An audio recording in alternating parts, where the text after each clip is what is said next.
روزے کی حالت میں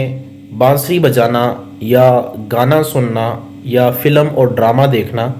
اس سے روزہ تو فاسد نہیں ہوتا ہے، لیکن جو روزے کی فضیلت ہوتی ہے اور روزے کی جو روح ہوتی ہے وہ ختم ہو جاتی ہے۔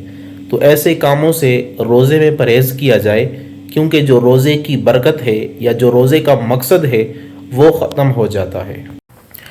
اگر کوئی نابالغ بچہ یا بچی رمضان میں بالغ ہو جاتے ہیں تو بقیہ دن میں کھانا پینا درست نہیں ہے، لیکن اگر کوئی چیز کھا لی یا پی لیا تو اس پر قضا لازم نہیں ہے اور نہ ہی اس پہ کفارہ ہوگا۔ اگر کوئی نابالغ بچہ یا بچی رمضان کے دنوں میں زوال سے پہلے بالغ ہو گیا یا بالغہ ہو گئی اور اس نے سحری سے لے کر اب تک زوال تک کوئی بھی چیز کھائی نہیں ہے یا کچھ بھی پیا نہیں ہے اور روزے کی نیت کر لیتے ہیں تو ان کا روزہ درست ہو جائے گا۔ رمضان کے دنوں میں بچوں سے تحصیل علم کی محنت کم لی جائے، انہیں نماز، روزہ اور تلاوت کی طرف راغب کرنا چاہیے، اور نماز، روزہ، تلاوت کی محنت زیادہ لی جائے تاکہ بچہ متقی اور پرہیزگار بنے۔ بچے کو 7 سال کی عمر میں نماز اور روزے کا حکم دیا جائے، اور جب 10 سال کا ہو جائے پھر اگر وہ نماز نہ پڑھے یا روزہ نہ رکھے تو اسے ہاتھ کے ساتھ ڈانٹ سکتے ہیں اور اسے ڈانٹ کر نماز اور روزے کا حکم دیا جائے۔ اگر نابالغ بچہ روزہ رکھ کر توڑ دے تو اس کی قضا کروانا ضروری نہیں ہے۔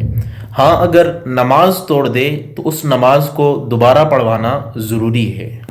اگر بچہ 10 سال کا ہو چکا ہے یا بچی 10 سال کی ہو چکی ہے تو نماز کی طرح اس پہ روزے کی بھی سختی کرنی چاہیے، یعنی جس طرح نماز کے لیے انہیں تاکیدی حکم کیا جاتا ہے اسی طرح روزے کے لیے بھی انہیں سخت حکم دیا جائے تاکہ وہ روزہ رکھیں، کیونکہ وہ روزہ رکھیں گے تو انہیں عادت پڑے گی اور بعد میں آنے والے زمانے میں انہیں روزہ رکھنا یہ مشکل نہیں ہوگا، دشوار نہیں ہوگا۔ اگر بچے میں روزہ رکھنے کی طاقت موجود ہو تو انہیں روزہ رکھنے کا حکم دیا جائے، اور اگر روزہ رکھنے کی وجہ سے صحت خراب ہونے کا خدشہ ہو یا قوی امکان ہو تو انہیں روزہ رکھنے کا حکم نہ دیا جائے، لیکن والدین کو چاہیے کہ بیٹوں کو اور بیٹیوں کو روزے رکھنے کی تاکید کرتے رہیں تاکہ جب وہ بڑے ہو جائیں تو انہیں روزہ رکھنا یہ ان کے لیے مشکل نہ ہو، ان کے لیے دشوار نہ ہو۔ روزہ دار عورت کے لیے اپنے چھوٹے بچے کو کوئی چیز چبا کر دینا یہ مکروہ ہے۔ ہاں، اگر مجبوری ہو اور ضرورت ہو تو پھر مکروہ نہیں ہے۔